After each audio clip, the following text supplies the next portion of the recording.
Welcome to Eerie, Essex. I'm Bethan Briggs-Miller. And I'm Ailsa Clark. Thank you for joining us on our journey into the strange side of the county. We will be exploring the folklore, urban legends and supernatural encounters that form part of its rich history.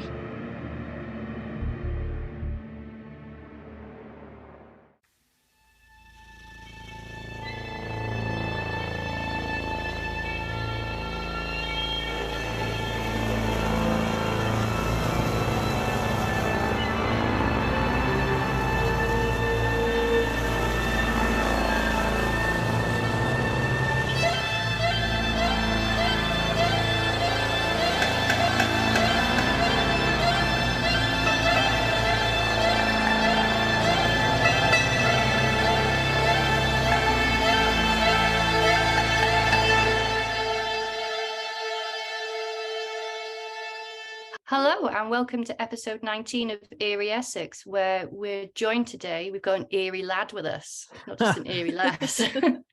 We're joined by the Reverend Peter Laws, the sinister minister, the sicker vicar, priest yeast? Priest of yeast. Priest of yeast. Yeah. Yeah, I always find being described as a sinister minister just instantly makes me think of creepy pedo priests. It's not. I mean, it's not really the most it's not the most flattering. Or a wrestler, perhaps. That's pretty cool. Yeah. Like a WWE one. I wish I actually knew some wrestler names now. Yes, yeah. But what would your costume be? Well, I suppose it would be like a monk's habit, maybe. So then underneath you could bring out a chair and whack your people. I don't know. I haven't thought about it. That's now you will. Not too different from some of the monks we've discussed before. Yeah, pretty much. Yeah. Essex has got some. I wrote one of my a couple of my books. I remember writing at a monastery, and I went to stay in this monastery because it was just I thought this is going to be a chilled out place where I can relax and I won't get interrupted. But then every night at about 7 o'clock, the monks would come to the library where I was writing and would knock on the door and say, "Peter, do you want to come out and have a beer? Because we're all around the fire and we're celebrating Saint Thomas or Saint whoever Saint's day it was the next day." They would gather together and do that. And I happened to be writing a chapter of a nonfiction book it was a bit about vampires at that point. So I said, yeah, I'll come. And I came and sat around the campfire with these monks and we talked about vampires for an hour. It was really interesting. Bizarre. Just an amazing night. It was that cool. Sounds so cool. Yeah, it was. My brain's just gone blank. There was a question I was thinking of whilst you were talking and it's just brain fog. Well, should we get Peter to say who he is? Oh, yes. Peter, tell us about yourself. Hello, everybody. It's lovely to be on Eerie, Essex. My name's Peter Laws, and I am an author and a podcaster and a journalist, in the sense I write a monthly column for the 40 Times magazine and deal with the kind of magazine stuff and reviews and things. I've written nonfiction, particularly about defending and explaining why human beings have a morbid streak. I've always had a morbid streak my whole life, and I have had a sense of, I don't know, pastoral compassion towards other people who have those interests and may sometimes find themselves lonely or feel strange or there's something wrong with them. So I've always been interested in encouraging people who like scary things, that they're wonderful people. And also, I'm the creator of the Matt Hunter crime fiction supernatural series of novels. Yeah. And of course, you host Frightful, Creepy Cove, Our Curious Past. Yes, gosh, thank you for keeping me on track. I'm supposed to say titles, aren't I? Yeah, I hope. Yeah, I can't just say I do podcasts. I host. I write and host a podcast for an American company called Frightful, which is scary true stories and true crime, unexplained stuff like that, paranormal particularly, and also Our Curious Past, which is sort of strange and forgotten history. Sometimes that can be a bit more on the kind of moving side, that kind of heartfelt as well as weird. And also Creepy Cove Community Church, which is a sort of passion project of mine, which is full and immersive church services broadcast from a mysterious fishing town where all horror movies actually happened.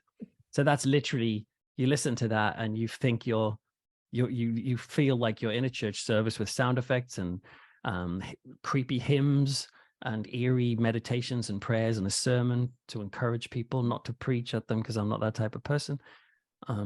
But you might be sitting alongside a werewolf or a vampire, or Jason Voorhees does the church keep fit class. It's really weird.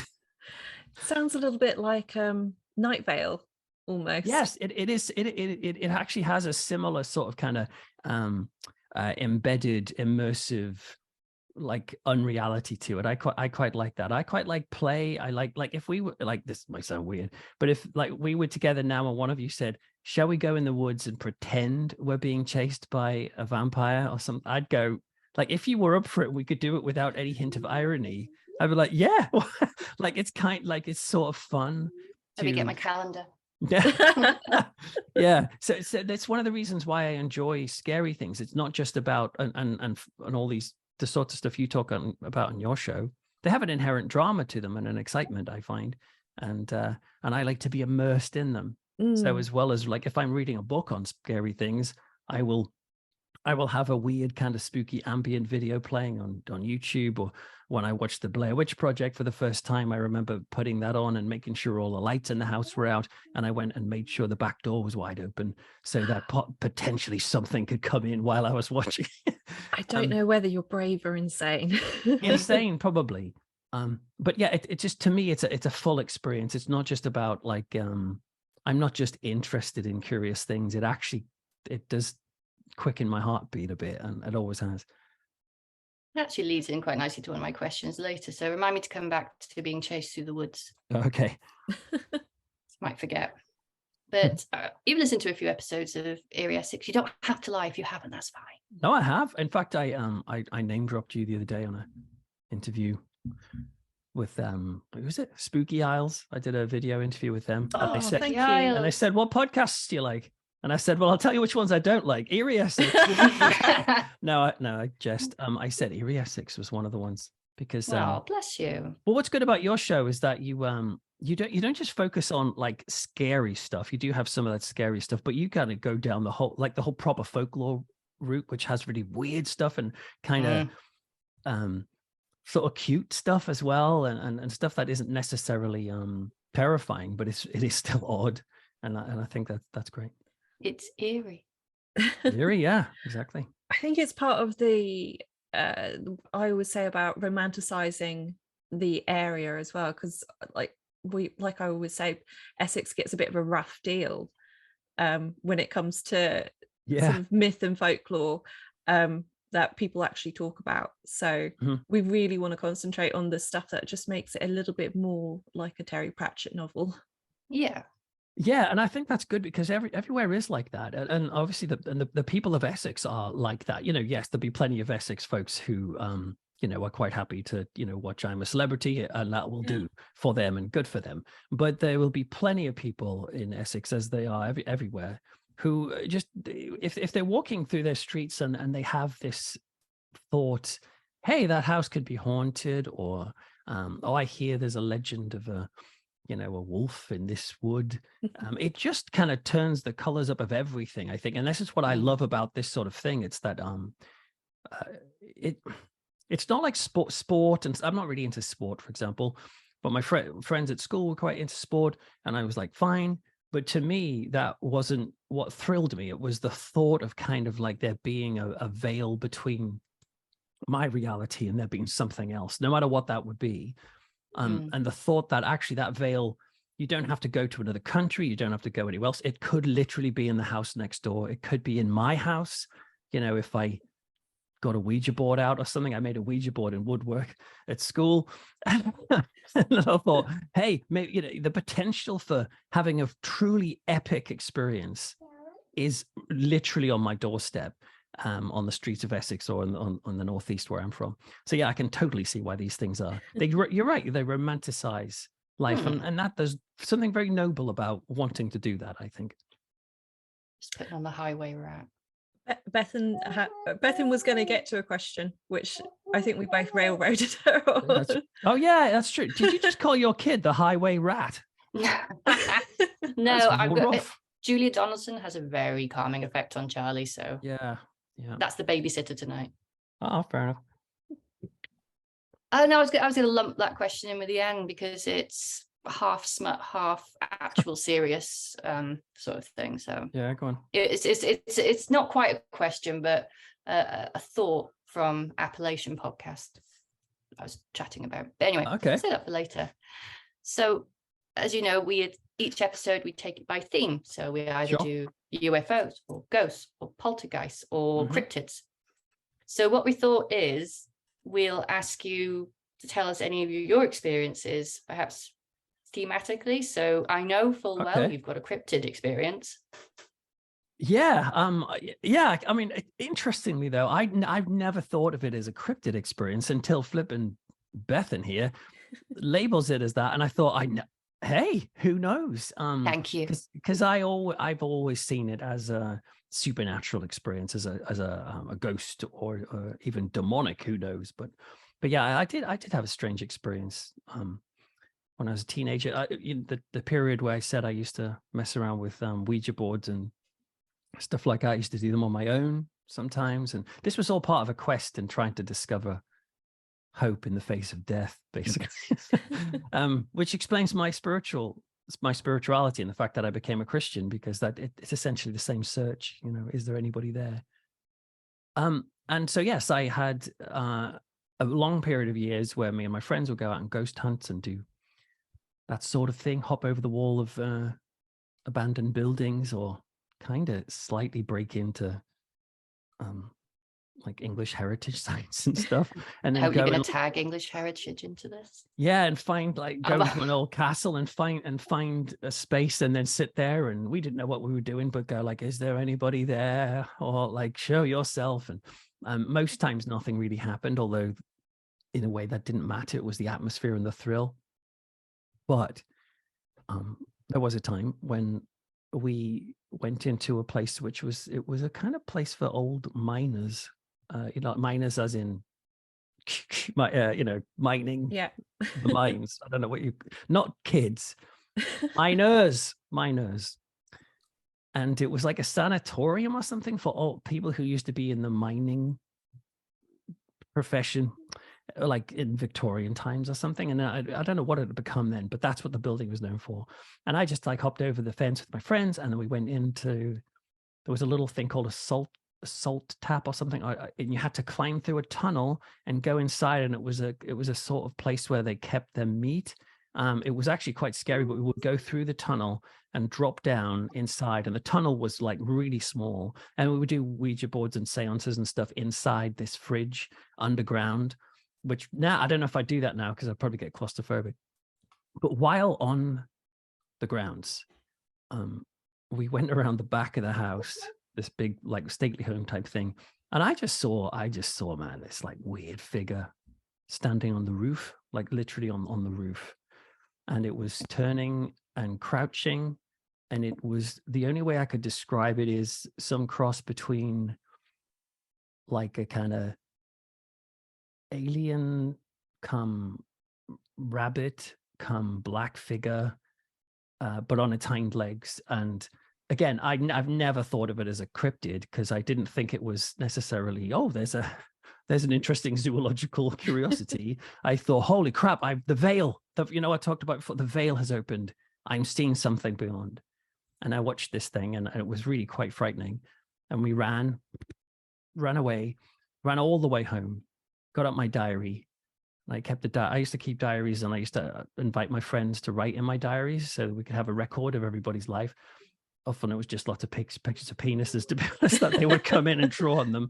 But sometimes it would be solid stuff. And I wrote in that night what happened, and then wanted to go back, but nothing was there. And I'd never forgotten that night, and feeling I think I have actually seen something, and it's very hard to explain. I'm open to, I may have imagined it, but I saw something. That's incredible. Well, decades later, I became a Christian, and that's a long story, but I was very anti-Christian growing up, anti-church, but I became a Christian. So I won't go into the reasons why, because it's not part of this story.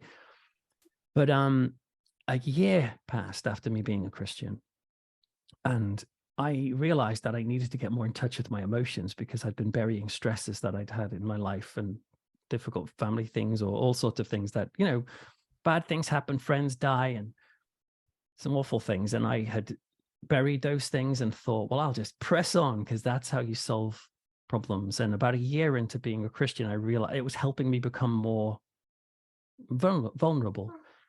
And so I decided to go to a church, and I asked the church if I could talk to someone about some of the challenges I'd had. And they set me up with this kind of counselor lady who talked to me, and it was really helpful. But she said, we think it would be great for you to meet with me and the church minister, and that you spend as long as it takes sharing everything you've ever done that you're ashamed of, and that you can just get it off your chest. And I was like, wow, that's going to be there for a while. But I said, okay, I'm ready for this. And as long as you don't tell anyone, don't stream it on YouTube or something. And so I went there, and the night before I went there, I had a weird dream about a dog being outside my I was a student at university in Lancaster. Weird dreams about a dog kind of pacing around underneath my window and calling up to me and with his paws. And it was more like a wolf, but I think of it as a dog wolf or something. And I was like, oh, it's a really vivid dream. But when I woke up, and this was the day I was supposed to go there, I felt strange. I hopped on the bus to go to the church, and I felt prickling all in my hair, as if there was like, I was like, I've got like insects on my hair or something, and there was nothing there. And I kept getting these flashing images of, you may not have seen the film called Altered States, which stars William Hurt, but it's got some really intense religious iconography in it, and particularly a picture of a goat's head that has like about 100 eyes. It's really gross. And it like that, like pictures like that over and over again. And on the bus, I was like, this is crazy. I keep having all these horrible images in my head, but still open to the possibility that it was just, just random, or I was making myself feel like this way. I went to this place, and sure enough, I spent maybe a couple of hours saying everything. I don't know if you've ever done that before with another person. You might find that really shocking, but it was amazingly therapeutic to be so open and raw with someone else. And I did, and I prayed with them, and then I was crying quite a bit because it was just a lot of hurt coming out. And then afterwards, it felt better. And the vicar said, Peter, I'm very glad that you did this. It was important that you did this. And I was like, okay, well, why did you ask me to do this? And he says, because when I met you in the church for the first time, you came in through the back. There was a dark figure walking with you. And I just knew that you had to do this. And so now that you've done it, that's gone. And I hadn't felt a dark figure in my life, by the way, necessarily. So I don't want to suggest I was like, yes, I've seen that too. But it instantly made me think of the thing I saw on the roof back then. And then I was like, wow, that was crazy. It could be just all coincidence, or it could be a thing. And then a week later, I was singing in a nightclub in Blackpool. That's just trying to make money as a student. And I was up there on the stage, like singing middle of the road songs to like the nightclub type people who better but do all this, like that sort of cheesy stuff. And I went to the hotel room that night where they put me up in. And when I woke up, and this was about 7 days after I'd had this prayer thing, I woke up and I saw the thing again in my room at the bottom of the bed, and it was just drifting towards me, like stepping towards me all up the side of the bed, and I just like this, and then I don't know what happened, but it just went, and I never saw it again. And I am so open-minded that I'm fully open to the fact that could have been a hypnagogic hallucination. That vicar might say he sees a shadow behind everybody. You never know. And a shadow doesn't have to mean the same thing that I saw. But all of those three incidents intertwine into one story in my mind. And it was this strange figure. And I don't know what it was. It became the inspiration for my second novel, Unleashed, because that's about poltergeists and specifically the characters in that sea of figure on a roof that becomes this demonic black rabbit. And I always used to call it the Black Rabbit. because it was this idea of this kind of figure that would, I think in certain types of folklore, the black rabbit will escort people from life to death. Oh, a psychopomp. Yeah, One of my favorite words. it is a cool name. Yeah, yeah. But it's even a thing like when I watched Watership Down, the animated version, which is a really horrifying Yeah, film I can't for watch kids. that.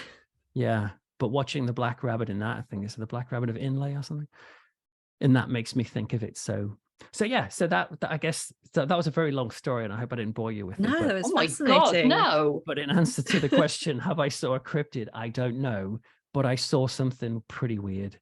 I did get invited on an expedition to hunt for Bigfoot once in Washington State, but I wasn't able to go. Oh, that'd be Yeah, awesome. no, I was washing my hair. No, We've got a couldn't actually go. Bigfoot in Essex. Have you? Yeah, in Epping. Yeah, I think there's in the forest. There's this lovely map that somebody's made of cryptid sightings across the UK, and it turns up a couple of times in Epping, and I think there's one further south as well. I'd have to find that one again. I can't remember exactly where it was. One up north as well, which is like the Wild Man of Essex and the Woodwoes, which is more Norfolk, but it travels. Wow. I did go for this book, The Frighteners. Well, I didn't mention it, did I? The nonfiction book about why people are scared and why it's okay to be scared, like being scared. It's called The Frighteners, Why We Love Monsters, Ghosts, Death and Gore. And for one of the chapters, which was about the beast within and why we're so attracted to monsters and beasts, because there's lots of complex reasons why we are. That chapter opens with, I went up to Hull to try and hunt for Old Stinker, which was a werewolf that had been sighted like in the last couple of years before, as I was writing that book. And Alice Cooper had famously kind of tweeted about, there was a werewolf on the loose in Hull. And about 8 people had witnessed this like weird creature that had been dragging an Alsatian over the walls and chasing people and stuff. And of course, you'll think, well, is it real or not? That kind of wasn't the point. It was more about why people are excited. But to start the book, I went up to Hull and I met a historian called Mike Cove in a hotel where I was staying.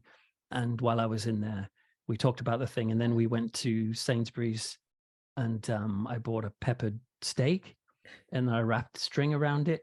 And then he had another, I've got another one for him. And so we both walked with strings with peppered steak on, and we went and walked up and down the waterways of Hull trying to tice this werewolf out. And I saw him sending text messages to his wife saying the vicar's just got his meat out. I was like, that's fair enough. You've got to make that joke. And we went, we went by a graveyard where we saw two green eyes coming out of the graveyard and attached to something big. And I thought, man, I was just up here for the larks in a way. And like, holy crap, what happens if this actually is real? And it was a very, very large fox. I was going to say, was it a fox? Because their eyes are green. Yeah, it was like crazy large. There's a fox around here. It's like wolf size. So really? Yeah. I've got this thing about animals walking on their hind legs. Yeah. No, it's creepy. It's freaky. Like when I was a kid, I used to get really frightened about when I go to the toilet. If I ever went to the toilet at night, in my mind, I would be convinced there was going to be a cat walking on its hind legs, with this kind of paw sliding up the banister. Now, when I think, very specific, yeah. Now, when I think about it, that looks a bit quirky and almost cute. But at the time, I was going to say, Casper's on the other side of here. I can go get him and try and make him do it. Yeah, when cats actually do it, they look all like awkward and stupid, and you just like kick them if you were, well, you wouldn't kick them but if you were terrified and you thought they were demonic or something, you could probably deal with them. But for a little kid, it's funny what kids find scary. Sometimes it's there's something inside it. There's a meaning inside it.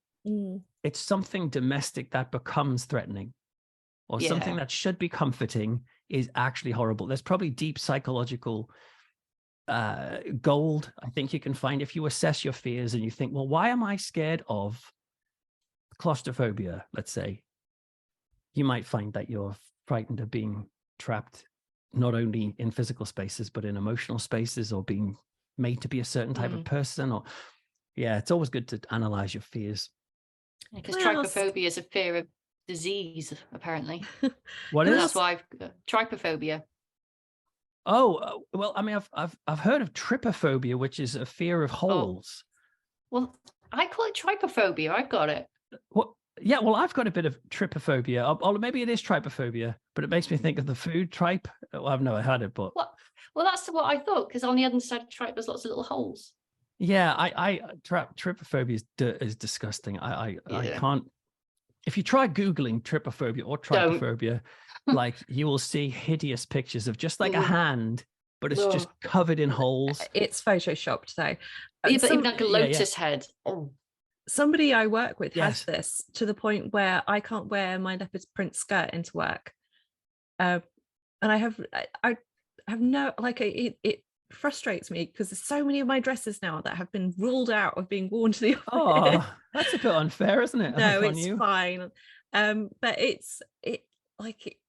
it's almost like she's taking it to like another degree above what I thought that phobia was. I was going to ask. I'm fine with the leopard print. I was going to ask a question. Why a peppered steak? I just thought it might be nice to treat the werewolf. You know what I mean? I'm not going to get them like sort of 10 slices of cooked ham every day. Like you, Tesco's finest. I suppose Alsatians were probably quite chewy in the middle. Yeah, I did talk. Yeah, probably. I do remember talking to the I remember talking to the person who worked there. And I was like saying, I want to, like, can you recommend any steak? And he said, like, what's it for? You know, is it for or is it what? And I said, it's for a werewolf. I'd forgotten that. Yeah. And he was like, what? And I said, oh, haven't you heard about the werewolf, like locally? And then another person came in and says, I've heard about the werewolf. And we talked about the werewolf and I bought the steak. But weirdly, that night, deal. Yeah, but that night I was not expecting this. That night ended up also being part of the haunted, the paranormal evening. No, what am I saying? The paranormal chapter, because on that evening, I got really quite scared about the potential of seeing something paranormal because I didn't realize I was staying in a haunted hotel. And so that was a complete extra, but that's in some ways also memorable that night because we had to go lurking underneath. This historian said, oh, do you know, there's a murderer who used to have a barber shop under this hotel, and you know, we'll talk to the manager, we'll go down, and he took us down, and we were lurking around under the hotel, and found the barber shop where this murderer used to work, and he murdered someone. Him and a friend just murdered a third man in the 70s, and when we were going into his barber shop. And we were creeping through, and then my torch just went over the mirror of where this guy worked, and in the mirror, in the grime of the mirror, it just said "boo," BOO, and I was like, "Whoa, what's this?" But it turns out some paranormal groups sometimes go down there, and there was candles like melted all over the place. But that night I didn't realize. I went up into the hotel, and it turned out I was staying above a room apparently where a woman died from slitting her throat. Oh gosh. And there was and when I researched the hotel, there was a surprising amount of deaths in the hotel that were to do with people slitting their throats. Oh God. Yeah, and so are you allowed to name the hotel? Are we allowed to? Yeah, I think it was called the Station Hotel. Where was that? In Hull. Yeah, it's a cool hotel. But I think Laurel and Hardy stayed there once, though their throats remained intact. But it was that night I was lying in bed and I was just so pumped up from firstly seeing the guy got on a werewolf hunt, but also this being in this. Well, Frank, I don't really like real murder in the sense of like I'm not a freak. I'm not like a guy who I like scary things, so therefore I rub my knees with like lip smacking excitement when I hear about a real human being has been stabbed. You know what I mean? That I have sometimes maybe too much empathy, but like it just breaks my heart to think, oh my, where a real person died. This is awful. And so I was disturbed by this murder that had happened. And then them talking about all these people who had tragically killed themselves in this hotel. And just that night, I just realized something that I'm very excited about. I would like if us three went out on a ghost hunt now, that would be a lot of fun, and it would be exciting. But I never realized how worried I was about the psychological fragility of my own mind if I was faced with something so paranormal that was unexplainable, but I only saw it by myself. And so as I lay in bed, I just started getting this real oppressive feeling, and there's probably just fear, but I just thought, hang on a minute, like everything's pumped up to the max, and I'm lying here in bed on my own. My car broke down that day. Weirdly, after leaving a town where someone told me the cars break down here, this Christian said there's a curse on this place and the cars always break down. I left his house and then my car broke down 10 minutes after I left his house.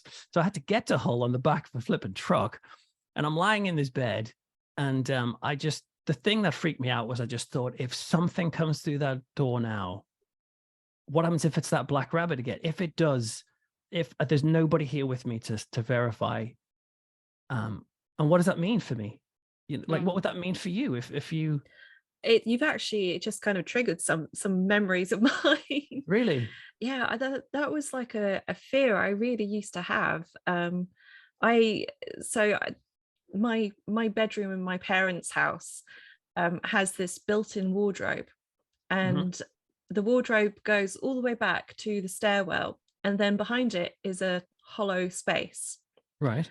And I used to be terrified of that. I used to think that something was buried back there. And I used to stare at this cupboard all night long, thinking something was going to come out of it. And I used to lie there thinking, what if something does come out of it? Am I just going to lose my mind? Yeah. And I'd like, this cupboard used to open by itself all the time. It used to scare the crap out of me.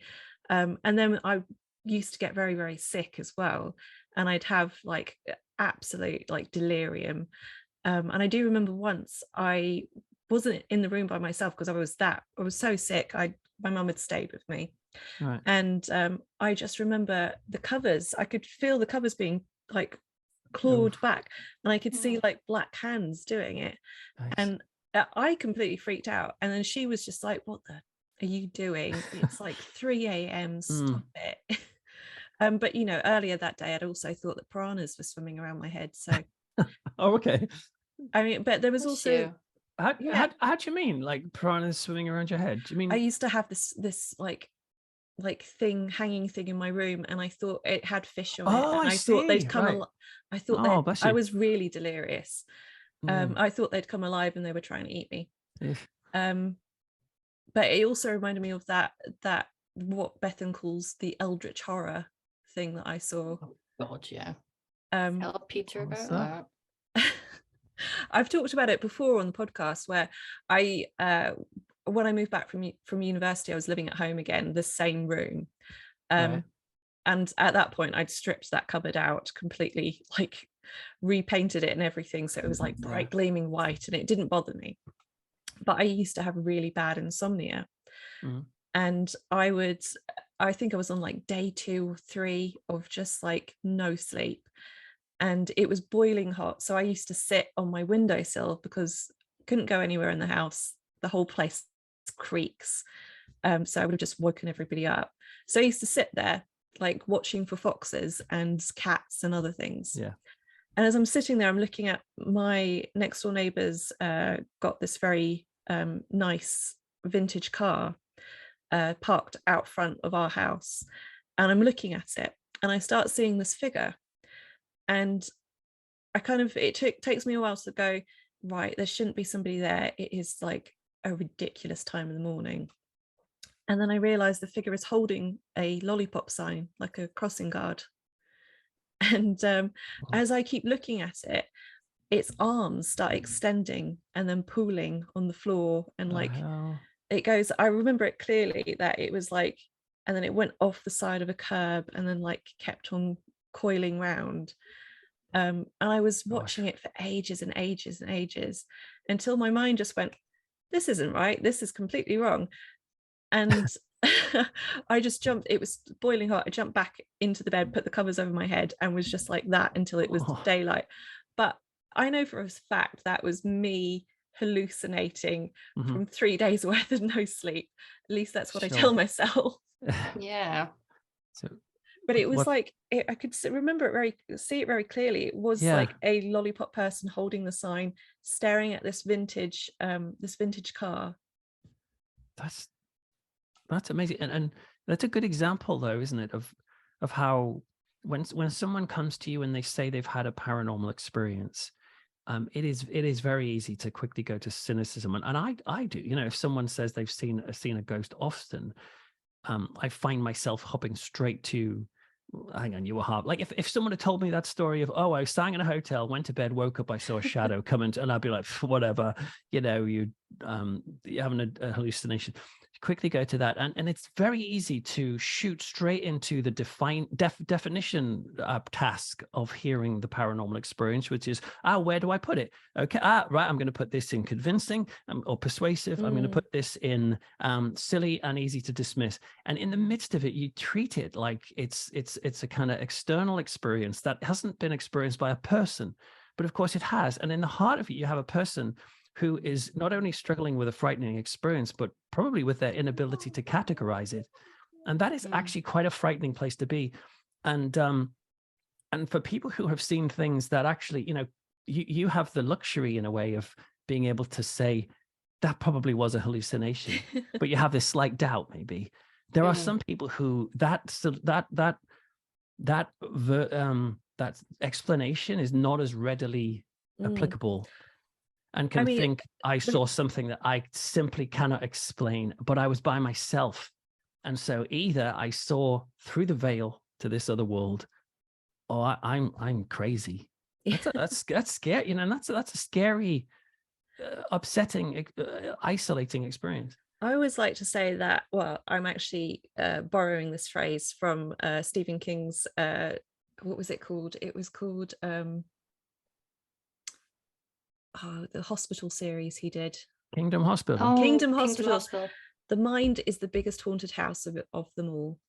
Yes, and it is. It can come up with all kinds of interesting and strange things, and it doesn't necessarily mean that they're not paranormal.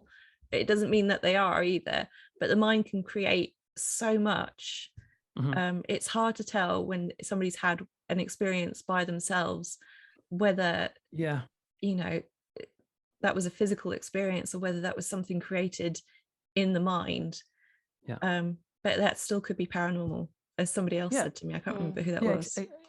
Yeah, exactly. I think we were talking about that, because like even like hypnagogic states, it might not be making up. Maybe you're in a place where you're more likely, you're in a state of mind where you can see beyond the veil. It doesn't necessarily have to debunk it. Yeah. So you could say that people who are insane and they see tentacled lollipop ladies, let's say, like they're just more in tune than we are. And we're insane in the sense that we block out reality. I always love and get creeped out by this idea of in H.P. Lovecraft, the writer, in his story From Beyond, and he talks about they're trying to kind of develop technology so they can see the real reality that's around us, and ultimately they start to see it and they start to realize that all around us is just packed to the max with all of these slithering worms and tentacles that are just all around us and through us, but we can't see this. Wow. But it's there, and it's always there, but we block it out. And who knows, maybe the insane ones among us, if you want to call them that, are the wise ones, because they see reality, they see the tentacles. And but my point is, so if the three of us experienced seeing that together, the tentacle thing or the rabbit thing or whatever, it would bond us in a sense. It would be like, wow, we saw something and we'll never forget that, and we were there together to see that. But if you see it by yourself, you've got no one to bond with, you've got no one to check with. And and on that night when I was in the hotel, I just had this feeling of I think I'm about to see something inexplicable. And I remember I slept with my clothes on that night. I flicked through the channels and found some sort of like God channel with some kind of crazy evangelist preacher. I put it, I don't know, I was really going over the top, put like a cross into the thing, because I don't know what it was. I felt really oppressed. I'm able to say that is probably me working myself up, but I know other people would say you were in the presence of something, and maybe you didn't see anything, but I've never felt quite that immediately, it's about to happen. It's about to happen. And when that book came out, weirdly, a month after it came out in shops, I got an email from the son of the murderer, who worked in that barbershop, saying, I hear you've got more information about my dad's case. And then a month after that, I got an email from the son of the victim asking the same thing. And then that Christmas, I got an email from a policeman who worked on the case, who said something like, I've got some photographs of the day when we investigated there. And I've got pictures of us eating sandwiches near the body. Do you want to see them? Oh my gosh. Something like that. Yeah. No, I didn't. No, Because, I wouldn't. No. Because by that time I'd finished the book, and I did actually ask for the photographs to be made available, because I went to the National Archives it was only like for one paragraph of this book, but I went to the National Archives to look through the case notes and to see the photographs. And when I arrived, even though that I requested this to be opened, so it was already open, it was available for anyone. And they said, come in. And when I arrived, they said, we're sorry, but your request to see it has made the powers that be reassess the case, and the whole thing's sealed. So Wow. you can't view this. I was like, oh crap. Give me white gloves back. So it's interesting, all of this stuff, but it's interesting how fun fear can it only takes a tiny moment to flip into genuine fear. And these people who have these we get all excited about these stories about, oh, you live in a haunted house, cool, I wish I saw that. And for some people, it's a constant and an immediate threat, and upsetting and isolating. And I think we should have a kind of pastoral charity to these people, as well as some cynicism. I haven't told that. Elsa still doesn't know my haunted house story. Were you there for Really? that conversation? Well, Bethan keeps on putting it off because she wants to tell it either on Eerie Essex, or she wants to tell it on Bethan. Yeah, shows. but I kissed that goodbye. Danny's had his chance. Oh, we'll do it on here soon then. Yeah, I mean, yeah. Did you? Okay, well, I don't know. I was just going to ask you, do you recognize that sense of being isolated for this story, or? Yeah, because especially for years and years, I was the only one, bar a few friends, who saw the activity. And I think because we were teenagers, and I think my parents didn't disbelieve me, but they didn't want to feed into it. And they perhaps, as I probably would, if the roles were reversed, think, oh, she watches so much goddamn horror that this is probably just her imagination. But then it happened to my mum years later, far worse. In one night, she became a believer. Wow, that tells you something. Would you like to hear the story? Are we going to do this? Are we really going to do this now? We could do it now. I suppose you could tell it, and then even if you decided later to cut it out and make it its own episode, so I could not talk, perhaps. I just wouldn't want your cool story to be it'd be buried interesting to know your, because then I'd like to know how you would have handled it if someone had come to you with this, because I did go to the priest. I like this trading stories thing we've got going now. Yeah, because this whole validating what you see is so important. I may never have got closure on it unless what happened to my mum happened. So basically, the house I grew up in, it was a really, really old house, about 250 years old, really thick stone walls, this little cottage in this little mining ironworks sort of town. So lots of death, really tragic history. We looked at some of the families that lived in the house, and there were 2 children that were accidentally cooked in the coke ovens in the ironworks. There was a boy who got run over by a cart at the top of the hill, who lived in my house and was dragged down to the bottom of the hill, and they had to scrape him up. The newspapers at the time really went into detail, grim detail. There was a woman who lived in the house that was visiting her husband at the ironworks across the way, and as she was crossing a track, a big cart full of iron ore came loose, weighed about a ton, and just went straight over her. So, and there was a preacher that used to live in the house, and that all happened to his family. So there's a book in this, Peter. Yeah. Hang on, so all of those, that was all his family, all those wow. Yeah, he used to preach in the little chapel that was around the corner from my house, and he lived in our house. I bet he was on his own in the end. And I think but I'm going by newspaper reports, I think he became eccentric is the kind word.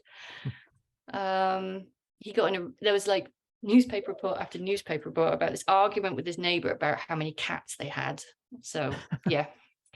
But anyway, what happened to me? So it all really started on the first day. Like my mum was unpacking stuff in the kitchen, and then she looked behind her, and there was a man standing behind her with a really tall hat on, just nodded to her and walked off. I was carrying a box down from my room down to the kitchen, and my dad had just put out all his books on the bookshelf in the dining room, and I saw someone like leaning up, like looking at a book, and there was a lady in a green dress inspecting the front room. It was all weirdly, because it was so real, I didn't think it was a ghost straight away. I was like, who the hell is in our house? Nobody. And they would all come out of the woodwork, literally, perhaps, if you believe stone tape theory, every time we did anything in the house. So it was as I say, it's a beautiful old house, but in the 50s, they gutted it. You know what they did? They took down all the lovely beams, they covered all the lovely stonework with Artex. Oh, no. And just, wood chip wallpaper, a lot. And they moved the staircase from the middle up the side with this really garish, like slacked work. It was horrible. And it's a lovely old stone cottage. So mum and dad spent all these years putting it back to how it was, as much as we could afford. And every time they did something new to the house, they would come around almost to check on it. And the lady in the green dress, I think she liked what mum did to the fireplace, because I saw her once going, and it was all really cool. Like sometimes you would have a sense that you were like rewatching history. So like you'd be watching telly and you see this figure like in the corner right, just going up where the stairs used to be, up to the top, and like someone going through where a door used to be, so like a replay of history. And then now and again you perhaps think it was a visitation, because they would almost like acknowledge you were there and look a bit shocked. And there was a cat that used to find yourself stroking and going, oh, lovely, and not really paying attention. Then you'd look up and our cat was on the windowsill and there was nothing there. You would feel the cat on your fingers. Yeah. Blimey. Yeah. And it was all very nice. And I need a dramatic boom, boom, boom. Except one room. There was one room at the top at the back that was horrible. So I was an only child. Like there was two small back bedrooms. I had them both. So I had one as my bedroom, and there's a little toilet in the middle, like with wall, obviously walls, not just a toilet in the middle of my bedroom. And then across the way, I'd have like a little room with my telly and all my videos and things, and a little sofa. And that was my room where me and my friends used to go and watch films. And everyone used to come to my house because I had this room. We could like go and get our blockbusters and stuff. Blockbusters. Anyway, it had a horrible feeling. It wasn't, you know how people say it's a haunted place is cold? Yeah. I can't quite describe it as cold, but it used to be, like when you walk into a greenhouse and there's that heavy atmosphere that hits you. Yeah. Like a sort of cold version of that. So you'd walk in and it would be like you cut the air with a knife. And mum and dad had so many plumbers and electricians and everybody out to find out why they couldn't heat this tiny little box room up with a massive radiator, double glazed windows and walls that thick. Why was this room so cold? And they couldn't find it. We went through, I don't know how many radiators, I don't know how many times they replaced the windows, and it was all sealed up. There was cavity. There wasn't any cavities. It was solid stone. It was these huge boulders. And so just sort of learned to accept it. And that was my room. And people would get slapped. I'd fall asleep in that room and wake up and have scratches on me. A friend of mine came around and was slapped across the face. Another friend was pushed out of the room down the steps. There used to be like this laughter there, like phones would pick up a really angry male voice shouting now and again if I took the phone in there. And I'd leave the room for 2 minutes to go and do something, come back, and everything, and I mean everything, would be turned upside down that could be. which sounds so over the top. It happened. I know what I saw. And when you say everything turned upside down, like, could you give some examples? Vases, candlesticks, like perfectly upside down. Yeah, like someone had gone tipped. No, upside down, back on the. Oh. Did you have any posters on the wall? Were they touched or? No, I didn't have any posters in that room, but I did have something on the wall that turned upside. It was a mask, like it was turned upside down. Wow. And for the amount of time I was out the room, and I don't have any brothers or sisters, I had an elderly grandma who stayed in her room, so there was nobody there to do it. And when the door would be shut, you'd hear pacing around in there, like really like anxious pacing. And once I left the light on in there, I forgot. And I was in my room across the way, and my friend was sleeping over, Zoe. And we were both laughing about something. We weren't thinking of anything spooky. And all of a sudden we heard this banging from that room. And then a pair of feet went in front of the light coming from under the door. And we were so scared. And years later again, there was other things as well. Oh God, yeah, I was ill once. And I was lying on the sofa. And I just leaned over to turn probably Lord of the Rings on for the 50th time, and leaned back again. And I looked up and there was a face there grinning at me. And that grinning face would appear in the middle of the room randomly. Like I wasn't the only one that saw it. Other people saw it. Now and again, it would wander around the house, because me and Zoe, again, were in the front room. We were just watching something. I don't know what we were watching, but we were laughing. I remember us laughing because at the same moment, we both screamed. We both saw this grinning face appear in the middle of the room. I once caught it on camera as well, but can I find it? Can I help? The dog would growl whenever it was around, and we sort of knew it was coming. It pushed the Christmas tree on top of me once, because after I saw its face and the dog started growling, the Christmas tree fell on top of me. And again, years later, I was, after I met Jack, we were having a Skype call. And I was actually packing at the time, because I was actually getting ready to move down to Essex. And I had the computer on the table in front of me, and I was kneeling down, putting stuff in a box. And all of a sudden the room went really like cold. I got so used to it in the end, I didn't really flinch. I was like, oh, it's back. And then I felt something walk behind me, and I moved. I instinctively moved because I felt it stand on my legs. I was like, oh, it's the thing. And I looked back, and Jack was white. And he said, there was a figure that just walked behind you. And he hates stuff like this. Yeah, Jack, Jack does not do well with anything scary. No, he doesn't. He listens to the podcast, but as soon as he gets too scary, he turns it off and will leave the room if we're talking about ghosts. So for him to admit he saw it and get freaked out and not even try and like rationalize it, it was that clear. Sorry, and now and again, I just remembered when we got Sean to dress as a T-Rex and jump out at him. Yes, I'll send you that video, Peter. It's very funny. Yeah, and now and again he's taken screenshots where that face appeared on mine. The grinning face would appear there. Why me? And it got worse. So I moved out. It's down in Essex now, and my mum had an operation on her knee, and she couldn't bear sleeping next to my dad because he kept rolling into her knee and he was hurting it. So she said, oh, bugger you, I'm going to go and sleep in what became the spare room, which was that room. There's a single bed in there, and it was for like guests coming over. And sorry, she was reading a book, and she shut it, put it on the table next to her, and turned out the light. And as soon as she turned out the light, the temperature went boom, it went down. So much so, and this is going to sound like an Amityville film, her breath was in the air. And she heard on the opposite wall hands clawing up the wall. It crawled across the ceiling right above her head and dropped onto the bed, and crawled up the bed and went right up to her face and said, "Get out." And she did. On a broken leg, she ran into Dad's room and told him. He was a bit like stunned because he was half asleep. He went into that room and he said, and again, Dad is really rational, very Catholic, and was like, oh, what's going on here? And he said, when he got into that room, the feeling in that room was just evil. It was really like you could like cut the air with a knife. So they locked the room, I think he threw a crucifix in there. And then the next day they called the priest. Didn't tell him why, because in the cold light of day, it sounds ridiculous. It sounds like something off a 90s horror or 70s horror film.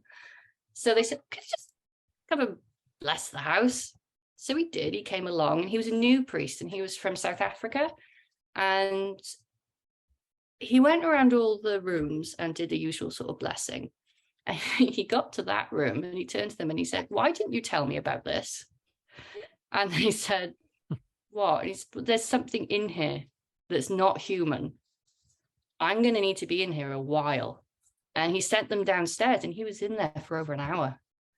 And he did a full exorcism on the room, and they heard it shouting. They heard him shouting at it to leave, and like things were shaking on the walls. And he came down, and he looked really ill. He said it had fought him, but not physically, like mentally, and he was really ill. He had to sit down and everything.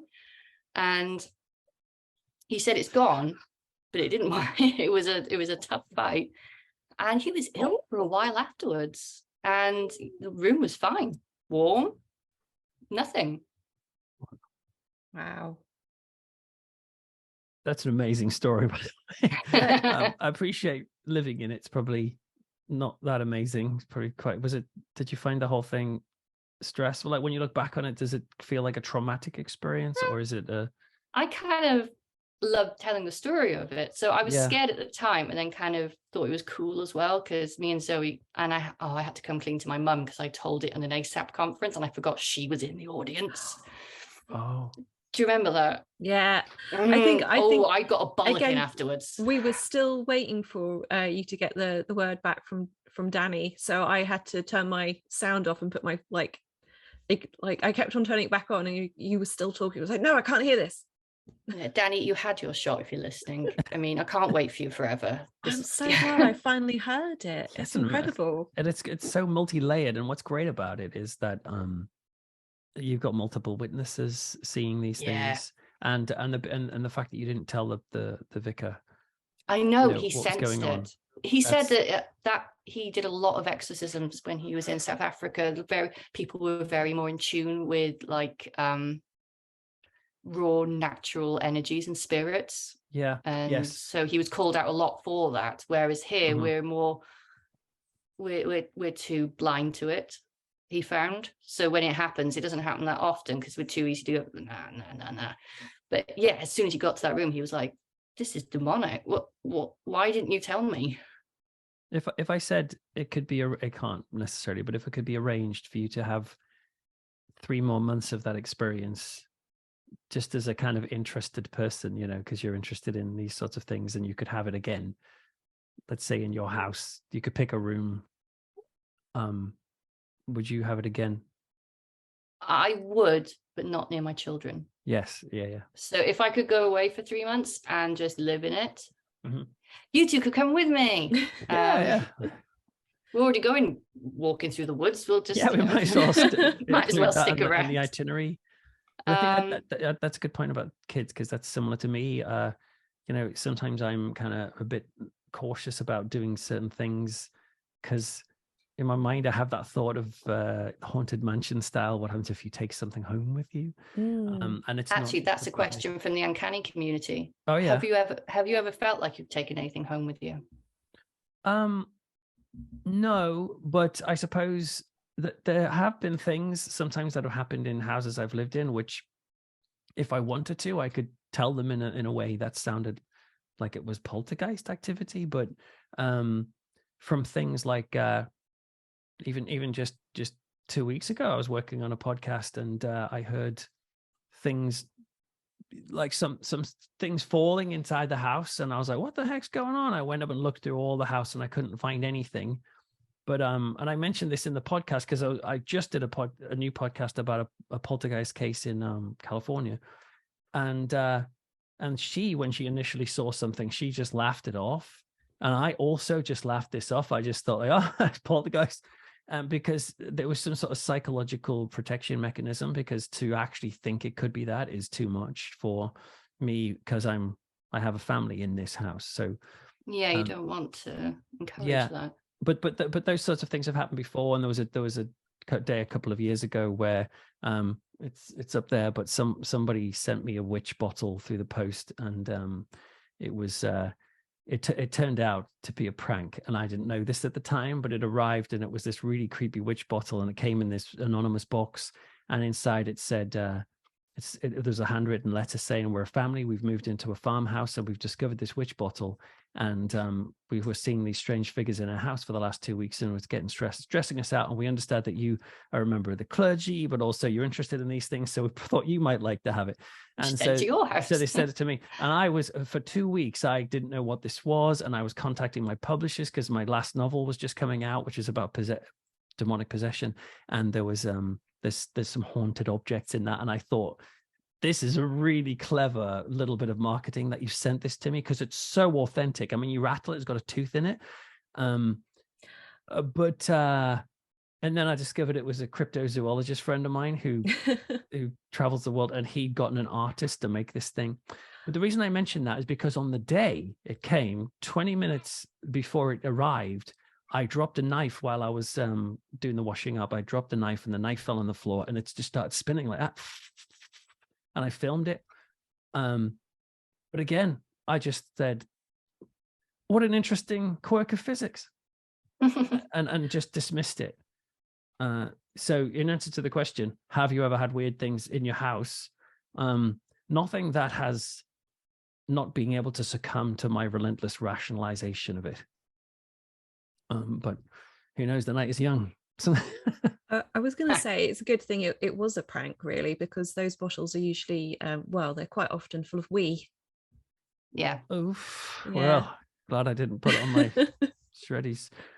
But weird, Bethan, when you told your story, I did get a shiver. I got a few shivers in your story, particularly the crawling up bit. But Yeah. I did get a bonus shiver I wasn't expecting, which is when you described the thing about the things being turned upside down. Because I did, for my book, The Frighteners, I was supposed to be going to a place which was scary at nighttime, and I went to a place called Clop Hill. There's an old church in Clop Hill, which is in Bedfordshire, and it's notorious for grave desecrations, and it's a really fascinating story. But anyway, known for like weird paranormal things, and I arranged to stay over there at like on midnight, and I went there by myself. Again, discovered that I don't like doing these things by myself because it's too scary. But I was staying in a little kind of eco pod thing where it's right next to the church. And after I'd been over there for like half an hour and getting a bit freaked out, I went back to my room and I thought, right, that's it then. That's the end of that. But as I was lying in my bed, I started hearing footsteps around my eco pod. And this was like 2 a.m. And I'm like, who the heck's that? And I was starting to get a bit nervous and looking around. And this is so when you were describing the footsteps, it was like that coming around the house, around the pod. And then I just thought, no, it's nothing. Again, it's the person who runs this place or whatever. Put my headphones in, fell asleep, and then woke up the next day. And when I came out the next day, the number that was on my door was upside down. Wow. What number and was I was it? like, and I Was it a 9? Yeah, I was thinking it's like inside number 9.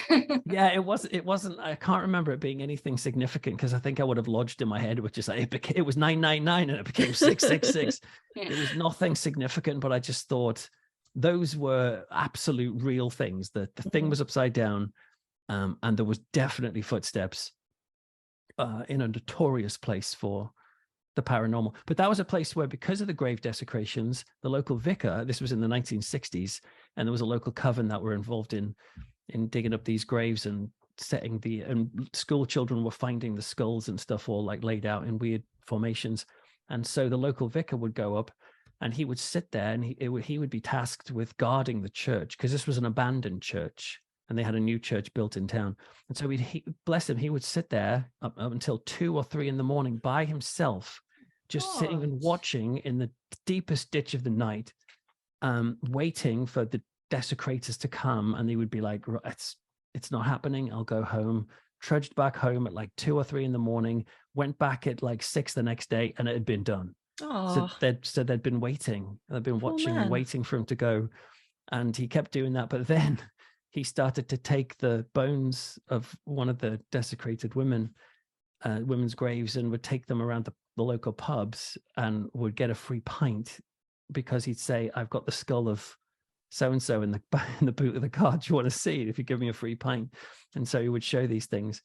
But it was tough on him. And then his daughter was tragically killed in a car accident around the same sort of time. Oh. It's a really fascinating place and story.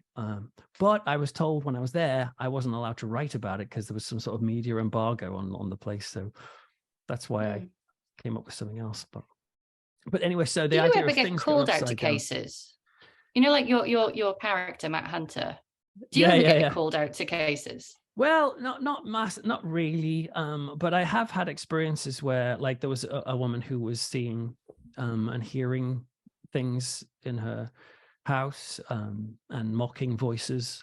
And this was a person who had been, I can't go into too much detail, but she lived in a certain country overseas where she'd been forced to worship idols, wooden idols. And she didn't want to do that, but the people she worked for made her do it.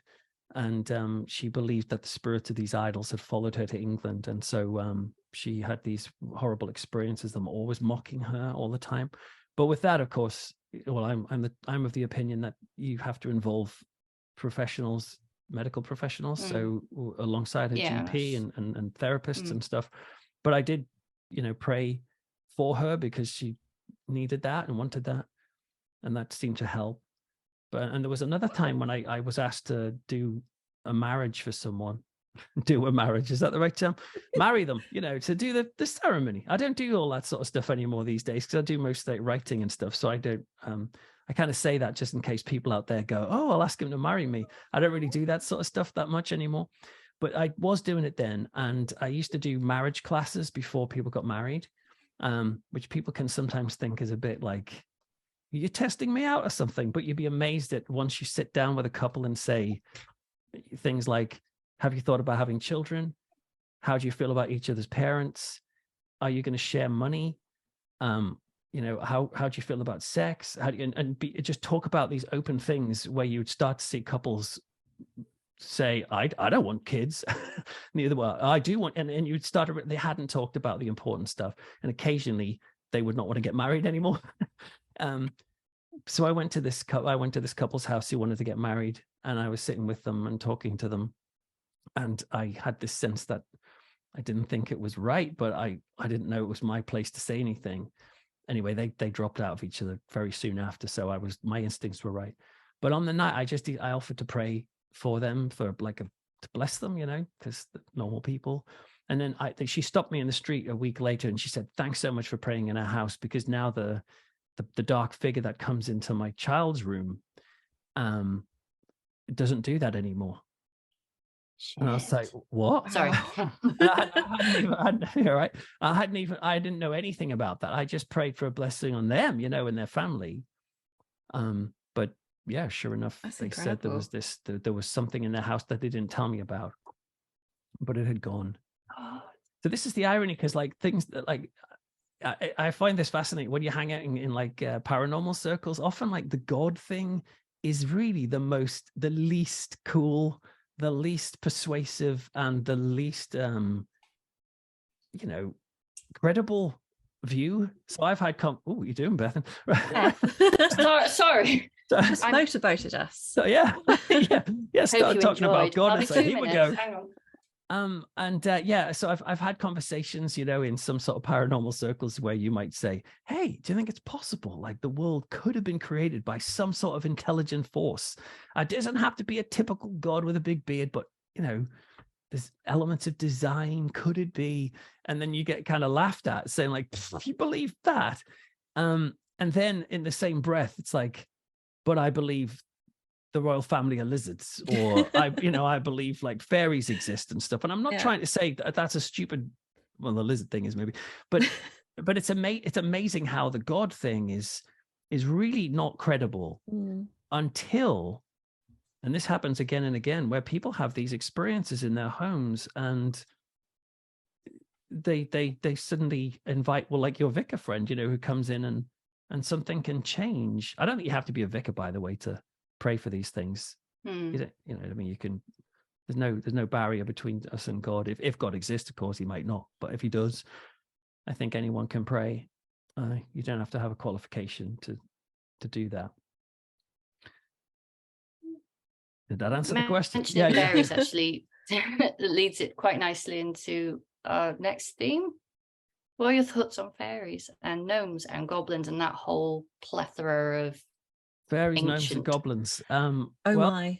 Yeah. I don't want to offend anyone here, but I have to say, kind of in the whole kind of categorization of paranormal things, and if you were to say which are the ones that you find least persuasive, it's that. That's one of them. That's just one of them. But that's only because I'm not massively interested in fantasy and folklore. And I find, and by fantasy, I don't mean fairies are fantasy, but I mean, I'm not interested in Lord of the Rings. I'm not interested in, I know. I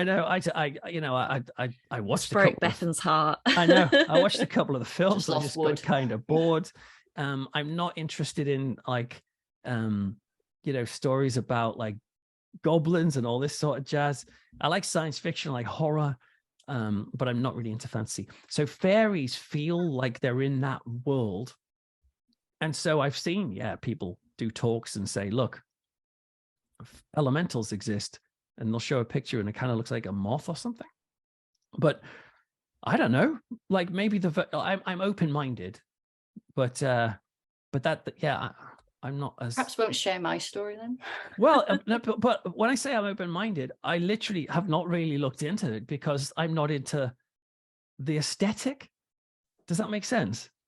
I'm not into it's really aesthetic. Interesting. And maybe I don't think, Elsie,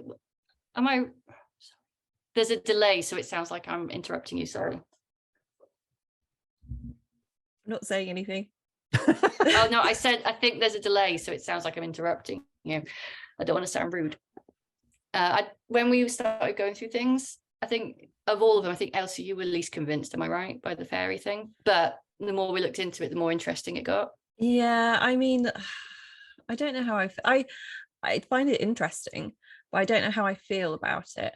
But I do like the idea that, and again, I'm still on the skeptical side about everything here. Yeah. But I like that the idea that we kind of sort of started going through because of Helia, with the where the boundary of that between a UFO experience and a sort of fairy experience stops and starts, and then that kind of gets into everything with, where's the boundary between that and a poltergeist? Where's the boundary between that and a demon experience?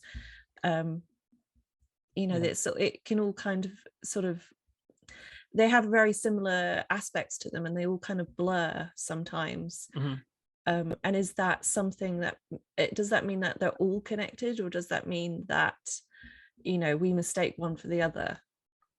Yeah, that's a good way of putting it. I think I'm similar, and also it can't really come down to just linguistics, really, because like if you forget the word fairy, and if you're saying, is it possible for supernatural creatures to exist and they're small? So, well, I guess so. Why not? They don't have to be human sized. But it's when I start thinking of things like, winks and Tinkerbell and that sort of like more classic. Very fairy rarely world. Get that in real.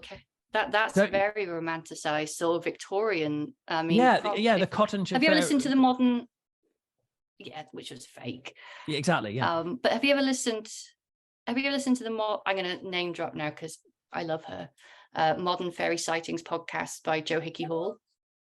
No, I must admit. Oh, it is really good. It is really good. She looks at like real encounters that people have had, and they're quite scary. I mean, what you saw on that rooftop could even cross over into the Fey world. Oh man, don't say that. That's going to be like, imagine if it turned out like that was what happened. I'd seen some sort of weird,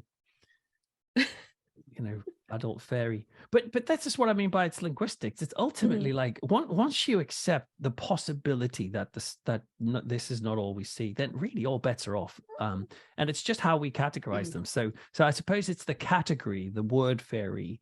Just it has a lot of cultural baggage for me. It's like when we were doing the poltergeist episode, we found that in some places they were calling them jinn. Yeah. Oh yeah, and it's like Islam, they Yeah. believe in jinn. There was a case where a Muslim man came into a house that had been suffering with like a poltergeist infestation, and he went, "Oh, you've got a jinn in here," and that word hadn't cropped up to that point.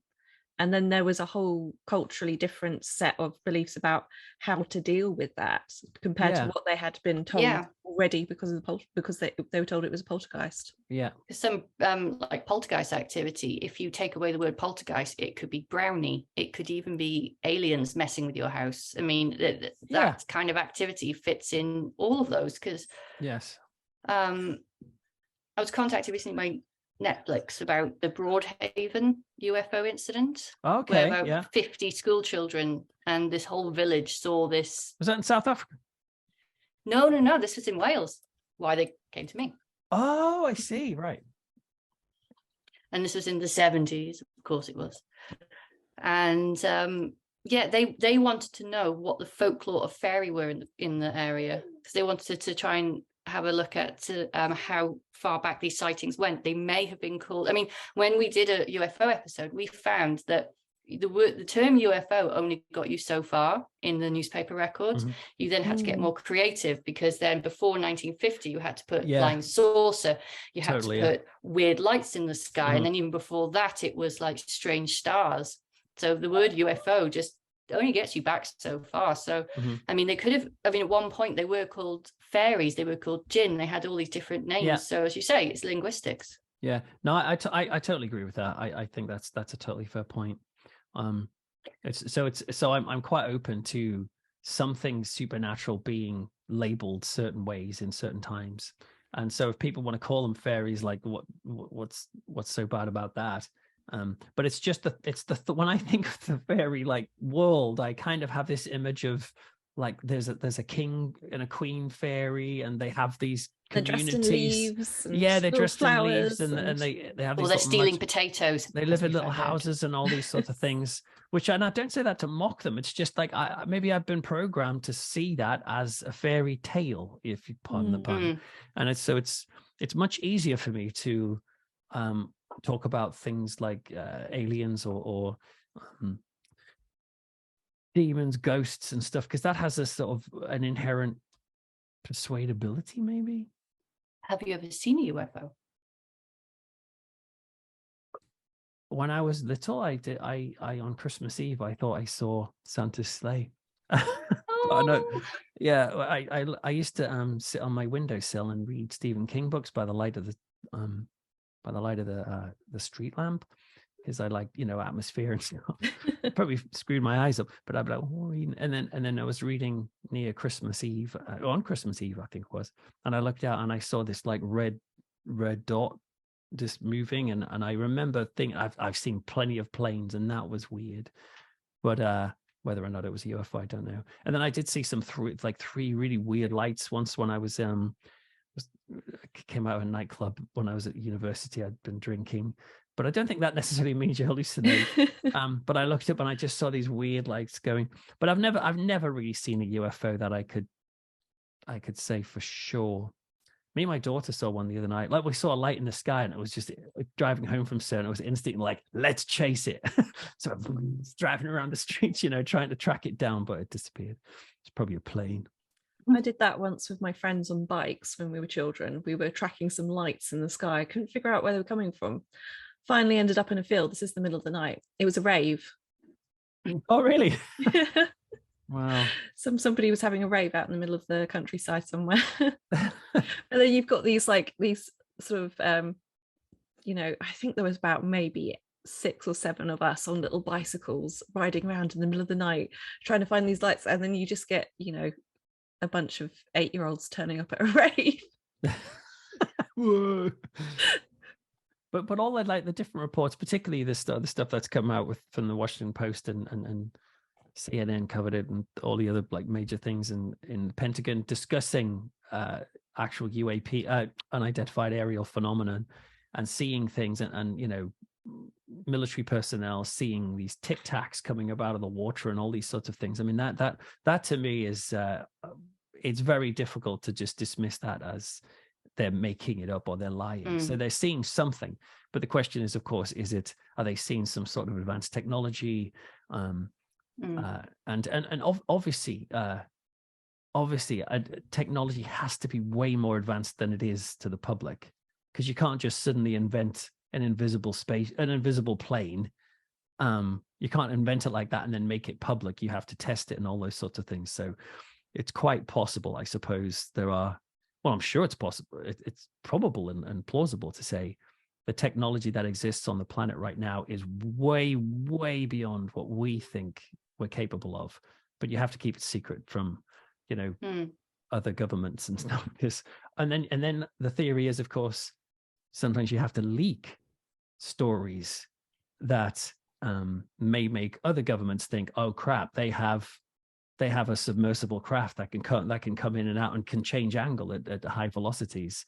And so it could be a propaganda exercise to frighten foreign governments, so it's all pretty wacky. But at the end of the day, it's almost, I always like to say this, like if you're hanging out with other paranormally type people, 2:00 in the morning, you're sitting there drinking your whiskey or whatever, and you just ask the question, well, which one would you want to be true if it could be proved tomorrow it was? Would it be UFOs? Would it be Bigfoot? Would it be fairies? Would it be ghosts? Would it be God? And out of those things, fairies, I mean, would be fascinating, and also it would prove me, educate me a bit. Aliens would be fascinating, and also so would Bigfoot. But none of those have a personal impact on me and my family. It's just, oh, how interesting, Bigfoot exists, but who cares? If I get hit by a bus tomorrow, I'll die on the street knowing Sasquatch is real. Big deal. You know what I mean? Big deal. However, the one with ghosts, if ghosts are real, then that is, wow, maybe there is something else. And maybe when I die, there's a possibility of life after death. But even then, even the people who see ghosts as a hopeful, it's still scary. It's still scary. Yeah. So what happens if the afterlife is literally just reliving your worst moment over and over again for all eternity, and sadly or frighteningly looking and turning people's candles upside down? You know what I mean? Like so there's a very vague hopefulness in the hypothesis that ghosts exist. I get it, and I'm attracted to it because of it. The God hypothesis, the reason why I'm kind of moved towards that is because there is a character involved, and a character of who cares and loves and honors everybody and forgives, and there's just and you can call it complete crap, of course, and it might be, but if that's true, it means I'm not alone. It means that we have a creator and a carer and a future that's hopeful, and that there's, if it's true, it just has a lot of cool extra stuff. Unless you're a super traditionalist, of course, and you think, well, what about hell and that sort of stuff. I'm pitchforks to the anus. Pitchforks. Yeah, you might need to explain to your listeners why you suddenly said that. Yeah, I did a talk. Sorry, we had this conversation before I hit record. So, yeah, Peter, why was there a picture of you on Twitter with standing in front of a sign saying "pitchfork to the anus"? Well, that was because I recently did a talk for London Month of the Dead on the subject of hell, and so I was speaking at Guy's Chapel in London, and I originally thought it would be funny to call the talk "Pitchfork to the Anus," because for some reason, whenever I think of hell, my mind instantly brings up kind of medieval imagery and Hieronymus Bosch, and always somewhere in the picture there's some pitiful weeping dude getting stabbed in the backside by a demon or something. So I thought, let's call it "Pitchfork to the Anus." But then I figured that if you call it that, maybe people might mistake it as being a weird S&M event, and I wouldn't want to disappoint them. So I called it "Go to Hell, Glimpses of the Abyss" instead. Very poetic title. Not quite, doesn't quite have that glamour as "Pitchfork to the Anus" though. No, and it looks good on a massive screen. They gave me like a massive screen, so behind me it's "Pitchfork to the Anus," like super big. And I shared some pictures of Buddhist hell on there, and it's so intense, man. Obviously I don't have actual pictures of real Buddhist hell. I mean, there's a park in Thailand which is almost like a theme park, a hell theme park. Yes, I've heard of it. I think I've seen that on a documentary. Yeah, it's so intense. It's intense. Yeah, and so it's just got lots of kind of wooden figures of people being kind of disemboweled by vultures and hands chopped off. There's a one where there's like a woman sitting there with her legs open, and there's this guy with this massive spike just like going into, and there's just blood all over her, between her legs. It's really messed up. But a lovely day out for all the family. Yeah, that's right. Yeah, that's right. Who needs Disney when you got Buddhist hell? I think we've covered all the themes. Yeah, are you ready for some questions from the fans of Eerie Essex? Yeah, please do. Let's see where we go. There's a few sensible ones. Okay, I'll try and there's some repeated, so I'll sort of like amalgamate them into one. Okay. How do you feel about the name you've been given, Reverend Fours? Reverend, I sometimes find it a bit embarrassing. It's flattering, of course, but I don't really see myself that way. So sometimes when I see, when I see that, I find it funny. Sometimes I find it a bit creepy, but in a funny way. And but ultimately, it's quite nice, I guess. I have showed my kids a picture of someone had a picture of me on their wall, and I just thought, you've got to realize there's somebody in the world who has a picture of me on their wall. More than one, probably. No, maybe, yeah. But I'm only Reverend Fours in very specific lighting and very specific angles. In that bit in your kitchen over the sink. Yeah, that's right. Yeah, if you were to see me at every other time in every other way, I'd be Reverend Bores. Nice. Can I do one of the sensible ones? Yes. Yeah. How do you feel about the current resurgence of demonologists? Well, I won't go into depth in this because I could, but it's just indicative of the fact that I believe the paranormal is a new religion, and so it's a spiritualization of what used to be a kind of a scientific quest, which is like, is there evidence of dead spirits? But because so many people have left the church and have moved on from Christianity with understandable reasons, because I would go into why, but you understand why people would fall out with the organized religion. But they bring their inherent spiritual backgrounds with them, and so you start to see the spiritualization of the paranormal. So ghosts are no longer ghosts; they're demons, and Bigfoot even is no longer just a interesting biological curiosity. It could be a spiritual being. People talk about Bigfoot as like materializing or aliens. Interdimensional. Yeah, I've heard interdimensional. Yeah. Aliens, there was a time when aliens were literally just other beings from another planet, which fits perfectly into a scientific worldview. It's wacky, but there's nothing unscientific about the idea of it. Whereas since say the 70s, it's more like they could be our creators, they could be gods, and we will meditate and channel them. I'm not saying this is a bad thing. It's just it's an indication that we are inherently spiritual people. And again, it's all linguistics, like we're talking about fairies. Wasn't that the idea that Scientology was founded on? Yeah. So, and that's been fairly influential, but people will say, "Oh, I'm not a Scientologist," and yet they will find. Well, ultimately, at the end of the day, we have an inherent insecurity and a sense of unwholeness. There's something kind of missing. There's something to put back together, and I think the paranormal can supply that, but in a very vague way, which is part of the attraction. Because, if you go to church, not only are you asking spiritual questions, you're also having a kind of moral framework presented to you, love your enemies or whatever. And you're like, oh, crap, I've got to do that. Whereas if you're into UFOs and stuff like that, you don't necessarily have any of that expectation. So you can have the spirituality without the framework. But that's not for a second. And say this very seriously. It's not for a second to suggest that people who are into the paranormal and don't go to church are therefore not moral people. That's not what I'm saying. In fact, they're often a lot more moral than church people. Just saying.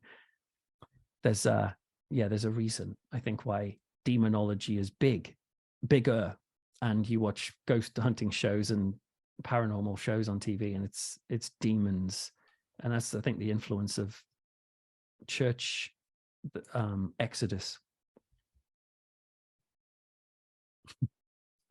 Try to ask a sound daft convincing. question. Yeah, go. Hit me. This is from the Lawmen. So this is from James Shakeshaft and Alistair Beckett King. Right. What hair products do you use? Shampoo. Classic shampoo with a bit of conditioner.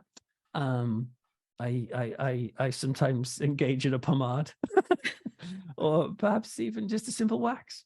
And that's about it, really. And on the back of that, how do you feel about losing to Danny Robbins in the uncanny community hair competition? Well, I've been too angry to talk about it until now. No, I'm fine. I was very proud to have even been considered in the top 3. I voted for Dave, who was in the top 3 there. So I should have voted for myself, really, but I didn't. I voted for Danny. I'm sorry. Did you? Well, this interview is done. It was. I'm coping with it. Thank you that I didn't win. I'll leave Elsa to a sensible question. Yeah. You both got nice hair, by the way. Oh, thank you. If you were in Tudor Close and you happened to meet Elizabeth Dacre, what would you want to talk to her about? This is from, I'm not sure who this is from, actually. It was in the Uncanny Community group. All right. Can you remind me? Simon. Tudor Close is the one with the time slip and the old lady who waits on the bench. Wasn't Peter one of the experts on that? Yeah, I wasn't an expert on that episode, I'm afraid. And so that would have been embarrassing. Yeah, I wasn't on that episode, and I actually have not heard that episode. So I haven't heard them all, I'm afraid. Oh, we'll skip that question. Yeah, sorry about that. That's fine. Oh, I got one. In a discussion of the minds, who would you like to pit yourself against? Kieran O'Keefe, Evelyn Hollow, and we're a bit confused about how this is worded. We don't know whether it means your choice of third person, but it says insert third person. So we don't quite know what that involves. But do you want to have a fight with Kieran O'Keefe, Evelyn Hollow, or insert a third person? Well, let's insert a third person so I don't have to offend 2 people. I do find myself to be a naturally contrary person, but that's just the way I learn. And so it just depends on who. So if I was to sit here with someone who was totally slagging off skeptics, I would find myself sticking up for the skeptics. And if it was the other way around, I would do the same. That's because I like to listen from all angles, and that's why it can get frustrating. People can get frustrated with me because I'm so gray on things. But I think that's a respectable place to be, kind of unsure. And so it kind of depends on who I'm with. So anybody I'd be happy to kind of debate, but ultimately I'm prepared to say I could be completely wrong. So the third person so I suppose what I'm saying is if I was sitting with Kieran or with Evelyn and discussing things, I'd probably find a lot to agree with, but to learn, I think I would try to offer the other view and just see what comes out of the exchange. But I find everything interesting and everyone's opinion fascinating. It doesn't mean I condone everything, like I'm not pro murder. If I sat with a murderer, if I sat with someone who said, I think we should ban murder, I'd probably be, oh, okay, I agree. There's certain things I don't want to argue against. I can't help it. But somebody had the question, do you have a favorite or meaningful location in the UK? Like any place where you've gone and experienced something, I guess, like the church you were talking about earlier. Oh yeah. A favorite? Does it have to be in the UK or? They did specifically say the UK, but I'm going to let you pick outside of the country. Well, it's just, I mean, Disney World. Yeah, is just a very important thing in my life that I went to. Especially after that episode you did. Oh yeah, I did an episode of The Dark Side of Disney where, like, you know, little kids getting their feet ripped off on rides and stuff, which is a bit rough. But no, when I went to Disney World with my family in Florida 2 years ago, so, and went to the Epcot Center particularly, but I really, it's amazing. And like, I was doing some meditating the other day, and they were saying, you know, think of a place that's meaningful to you, a place that could even feel like heaven on earth. And I was like, Epcot Center. But that's because if that was me, I'd think Disney World as well, but I'd think Typhoon Lagoon. Oh yeah, those sorts of, yes, yeah. There's something really wonderful about those places that are just, I'm quite happy to have pumped in positivity. You know, when people say, "Oh, don't like Americans," because they say, "Have a nice day," and I'm like, I like that. I like the I hope you're having a great day.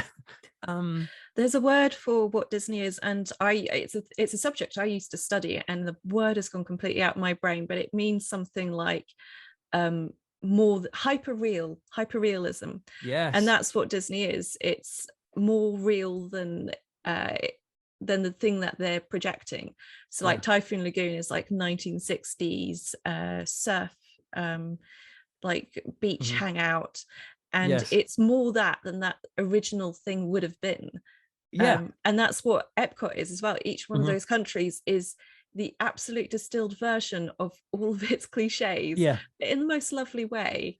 And I think that's like, because I get that when I've been to Disney. I've been a few times because I've got family out there, and I get that every time. You just feel like you don't want to leave because it feels more specifically real and like nicer. Yes, and I think that's a really good point. And I think part of it is, I really like the fact that it's made by people. Like, even though so some people hate it because it's so fake, you know, all the trees and everything is all like landscaped and it's all been organized. But I love that. I love the fakeness of it, weirdly, because it makes me think people have been involved in this, and so it feels like you're in something that is definitely created.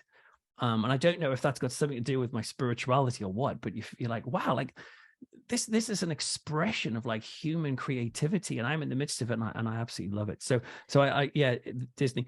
In the UK, I suddenly thought of a place which I really love, which is the Barbican in London, which is a kind of brutalist housing estate, but a really posh one. It's millionaires live there. And it's just lots of kind of concrete blocks. I really like brutalist architecture, and it just, like, you know, if you do see an old NCP car park with sort of jutting out concrete, I just think, wow, that's a thing that everyone else thinks ugly, so I'm gonna love that. And I like to like the things people dismiss, because I work in a brutalist sort of haven. Essex do you? Essex I like that stuff. Colchester's unfortunately been it wasn't exactly brutalism. It's more like the cheap version of brutalism that kind of did a lot of Colchester in, because obviously it's a very historic town, and we had a lot of architecture going for us that was unfortunately then swept away in the 60s by wave of cheap brutalist buildings. Not to say that we don't still have a lot of it, it's just that the high street kind of suffered from it a lot. Essex University was a perfect example of how to do it properly. I've seen pictures. I think Bethan showed some pictures the other day of it, of the university, and I just think it looks cool because it looks like the 1970s version of the future, like a kind of weird science fiction film. But I appreciate other people look at it and just say you're a moron for liking this stuff because it's ugly. But I like the idea of ugly being beautiful. This is a weird thing. Like, I've always been like this. I remember when I was growing up, and you know, like, you're at school and you start like fancying boys, girls, or whatever you're into. Animals, I don't know. No, probably not animals. I was trying to be inclusive. But boys, girls, whatever you're into. And I remember that so I there would be girls at school I'd really fancy, and I go, oh wow, she's great. Well, but then sometimes it would be the ones that I really didn't fancy, that I just was fascinated by. I would see them and I just go, I keep looking at them and just think, wow, what is it about you that I don't feel attracted to? Isn't that really fascinating? And there would be this weird kind of, I don't know, like an appreciation of the thing that you dismiss. Like, I think this is all about everyone's included, you know. Everything's included, concrete's included, people are included. Yes. Anyway, sorry, going off on one there. No, that was a really interesting little sidetrack. Yeah, it was. Bethan, do you have any more? Have we run out of like questions we can air in a PG way? Yeah, no, I'm going to leave some of them. Like, well, have you got some 18 certificate ones? We really did. I skipped past what do you keep in your tabernacle. I think we'll leave that one. That was one of the more less. Yeah, it was our fault. I would never ask an inappropriate question. No, you wouldn't. We only half encouraged it on the last episode to send us all kinds of questions. Yeah, I don't have a tabernacle, I'm afraid. I've lost my train of thought now. Yeah, you're dealing with two people with EDS who've got brain fog all the time. Oh, okay. Oh, have you got it too? Yeah. Wow, you guys are like twins. Like, whoa. And is that unheard? No. Well, that one does. Well, you can do that weird hand thing. Well, yeah, that no, is. Peter can put his hands in a prayer position behind his back. Oh yeah, I can do that. Yeah, and sort of these sort of things. So it's probably a bit crap for the podcast listeners at home. We're currently contorting. We'll put this in the after hours edition. Oh yeah, okay. Can you put your leg behind your head? No. Get my foot to my face, but these are some of the questions we were sent. No, this is just off the top of my head. It's what the world wants to know. It is what the world wants to know. Yeah, my one I had at the beginning. This is the last one, and then we'll let you go and do what you do when you're not. After this, I'm going to watch Gilmore Girls with my kid. Oh, yeah. I love that because I hate everybody in it, but I like the town. Oh, the town's gorgeous. Yeah, hyper-real. It's hyper-real. And we've been there. We went there when we toured Warner Brothers Studios when they were making Gilmore Girls, and I'd never heard of Gilmore Girls. You went to Stars Hollow. Yes, and because it's a place where everything, you know, loads of things everybody were filmed knows your name. In the Warner Brothers lot. I know. And there was a little shop where you could go in, you could buy clothes off the rack, and they all had labels saying Gilmore Girls, so they were just clothes that were from people on the show. Oh, and I was like, I've never heard of Gilmore Girls, but now I've been watching it with one of my kids. Well, how do we go there? Well, you've just said something really sweet, and now I'm going to take it straight back down to smut. I'm sorry. No, go for it. Because I've been having a conversation with you about the folklore of swinging. Yeah. An open conversation, by the way, listeners. Not like not just like this was like in the it public started. forum. Yeah, because it started out that I didn't know that there was this thing about the signs of swinging being pampas grass in the front garden and white painted rocks and a pineapple on your doormat or a pineapple on your t-shirt. You know a lot about this. Yeah. Well, I actually know people might be listening who live here, but I live on an old 70s estate, and there are still some pampas grass or white painted stones in front gardens, and it's like, do they? Could be. Apparently a thermos in your caravan as well in the window. Really? But anyway, I digress. I'm just because now you're saying about my neighbours, like well, yeah, you all, yes. Yeah, I'm just moving my thermos off the window. That sounds like a euphemism. It's not on the window. We won't ask where it is. But you were saying about running through a forest and wanting to and finding that idea fun. Oh, do you mean like pretending you're getting chased by things? What do you mean? Yeah, I didn't know there was something. I was talking to, shout out to Aaron Bobbick from the Appalachian Folklore podcast. We were just chatting one night about stuff, And then I brought up this whole thing because apparently Jack tells me off for it. Apparently I just bring up swinging with everyone, even though I'm not a swinger. I just find it fascinating that there are these rules and etiquette. I have seen her do this. Yeah, I will just bring it up with anyone. You've seen her I see when you've seen her swing. She brought it up with Joe Hickey Hall. Oh, I see. Joe loved it. She wants to do a study now on fairies in dogging areas because I brought it up. Oh, those poor fairies. No, apparently they're attracted to sexual energy, and she kept kept bringing up these places, and I was like, that's a well-known dogging area. That's a well-known dogging area. It might help them build their magical again, kingdoms. I digress. Do you know? No, I mean, like the power. Like, wouldn't it be interesting if the power of dogging or something somehow was kind of energizing the fairy folk, and it suddenly turned out like they were real, and the thing that like unlocked this whole magical experience was like sort of freaky people having sex with each other in like a Austin Ambassador Lodge. You have to listen to our fairy episode, because there is an encounter where a couple were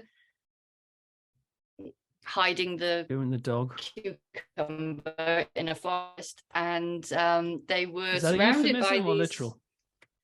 I don't know. They were occultists, and they were having some rumpy pumpy against an oak tree, and yeah.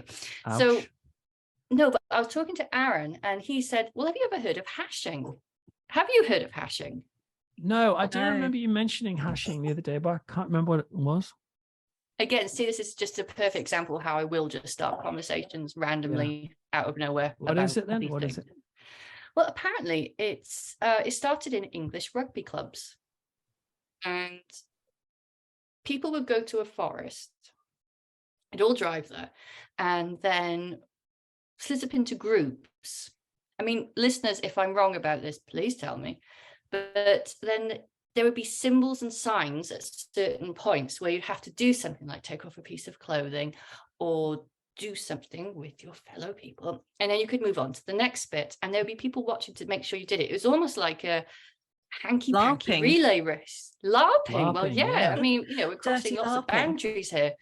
And then it would all culminate in, what was it you used in your episode? An explosive orgy. Oh, yeah. Oh yeah, that was an interesting day of sound design. It was. Yeah. Anybody who wants to hear what an explosive orgy sounds like, what episode was it? It was Doreen Irving, Queen of the Black Witches, an English woman who claimed to be the queen of all the Black Witches in the 60s. And you beautifully soundscaped.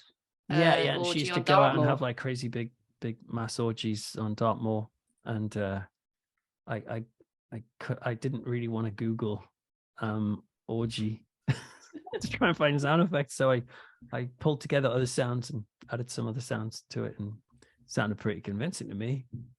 Did you do any sounds yourself? Maybe, I can't remember. I don't think so. Not like sort of full on sounds like that, but I did. I can't remember. I don't think. What do your neighbors think of you? I mean, like you. Thankfully, we don't have any like close, like that close. Because like I did a thing about a man who put a hex on Hitler in the 50s. He was this really interesting travel writer called William Seabrook, and he's the guy who popularized the word zombie. I was just listening to that episode. Oh, cool. Yeah. And in the second part of that episode, I had to get my kids in to help me do the chant hex against Hitler. So they literally come in from school, and I'm like, kids, come in here in a sec. I just need you all to say this. And we're gathered around this microphone going, we curse you, Hitler. We send you back to the grave. And then we finished, and they were like, can we go now? I was like, yeah, cool. Thanks. Brilliant. So yes, it's life of a podcaster, I suppose. Sorry, hashing. So did you finish the hashing thing? Explosive orgy, I think that's an end. Thing in America. Yeah, but I've never heard of it, even though it started here, and now it's in America, and I don't know why I brought it up. But there's like that sort of like symbolism and like people follow. It's like an erotic paper trail, or Yeah, I just find it fascinating that there's this this like sort of like erotic folklore of Britain that just seeps out. You're right. I mean, Literally. it is an untapped kind of area of folklore research, I suppose. But what when does something become folklore? I don't, what defines? Well, I think this is it. We're passing it along orally. I'll rephrase that. We're like passing it along in stories, and it's becoming like this sort of urban legend. What's the difference between an urban legend and folklore? They're very similar. It's things that are passed along. But I just find it fascinating that he knew about it in North Carolina, and apparently it's become quite big over there. And it started over here, and I never heard of it. Look, why would I hear of it? It's not like I get invited, but but you saying you wanted to run through woods made me think of that. I got an email a little while back from somebody who said, can you please send me a video of yourself in a vicar's outfit? And and I was like, and I was about to contact the person and say no. And then they contacted me like half an hour later and said, I'm very sorry for sending you that message, but I'm a gay man from Finland. like that's an explanation of yeah. why. And I was like, oh right, well if that's the case, I'll get my camera going now. It's like, oh okay. And I just was like, oh all right then. I politely said, well, thanks for your interest. I didn't hear any of that because I froze. All I heard was best off. Yeah. Did you do it? No. Oh. No, I didn't. He didn't offer money. No, I didn't. Okay. If any of our listeners follow us on Patreon, if you follow us on Patreon, we'll promise we'll provide a photo of Peter in his vicar's outfit. No, I don't have one. I literally don't have one. I kind of get a bit I'm not really that keen on the whole minister thing, because these days I really spend most of my time doing like writing and podcasting stuff, and even though I do some chaplaincy and stuff here and there, I don't run a church anymore. I used to, and I kind of tell people that, but people like to mention Reverend, and I do have Rev on my Twitter handle, Rev Peter Laws. You kind of start with a handle and you sort of stick with it. But I increasingly as I grow older, I don't really, and I never used to really. I don't like the idea of being kind of the spiritual guide in the room. People do sometimes act differently once they find out that I'm ordained, and they, I'm sorry, I shouldn't have said that, or they apologize for swearing, or there's an interesting still an elevation for some people into you think you're in authority, and then or there's an instant demotion where they think, oh, you're one of them, so you're probably this, so you're probably against me being gay or something, and I'm like, I don't mind. Hello, hooray for you, So I sometimes wish I could drop that label sometimes. Okay, well, I think we've got everything out of you we can. Yeah, well, it's been quite a journey. It's been 2 hours. Wow, this may end up as a double episode unless there's something we actually have to edit later. But... yeah. And do I'm thinking about your story, Bethan. I'd hate to think that your cool story got buried in amongst our like random stuff about concrete and docking. So like you maybe consider putting that as a separate. I don't know. Or I just because it's such a important thing. Yeah. Well, maybe we can lift that out of the center and then have like a Bethan tells her story featuring I might soundscape it. Yeah, that would be cool. Actually, you could do that. I've done a very short version on the next Spectre of the Sea, but it's very short. Oh, that's Spectre quite a cool of the Sea, idea. another podcast. Oh, I didn't mention that one on the show the other day that I got, when I dropped you guys. I know. You helped us with the first episode. Yes, actually, that was one question I was going to ask you and I kept on forgetting. Do you still get free MOTs? No, only I moved away from the town, but I did get them for maybe about 5 or 6 years, and it became the best apparently the top MOT garage in St Albans. But yeah, I don't live there anymore. Oh. Well, thank you. Well, thank you so much for joining us. It's been educational, fun. I feel a better person. Me too. I feel like I've just been down a very long rabbit hole and I've just sort of come back up again. Yes. Oh, I still feel like I'm down there. I'm just like, No, thank you. It's been but fun. I mean, and if anybody wants to listen to Peter's podcast, as we said, it's Our Curious Past, Frightful, Creepy Cove Community Church, the books Frighteners, Purged. I'm impressed. They're your books. Yeah, so I'm impressed that you remember those. Yeah, Purged. Well, I have them on my bookcase. Oh yeah, Purged, Unleashed, Severed, and Possessed. They're all books about an ex-church minister turned atheist professor who helps the police solve religiously motivated crimes. And in the first book, he's on the trail of a Christian evangelical serial killer who thinks the best thing to do is to baptize people and then murder them immediately afterwards so that they can be fast-tracked to heaven. Otherwise they may lose their faith. So he thinks he's doing a nice thing, but he's actually a raging psychotic. So yeah, that's that first chapter was pretty grim. Yeah, that's pretty grim. It was good grim. Well, thank you for having me, everyone. Thank you so much for coming on the show. Yes, it's been so enjoyable. And well, it's goodbye from Ailsa. It's goodbye from Bethan. And it's goodbye from Peter. Bye. Bye-bye.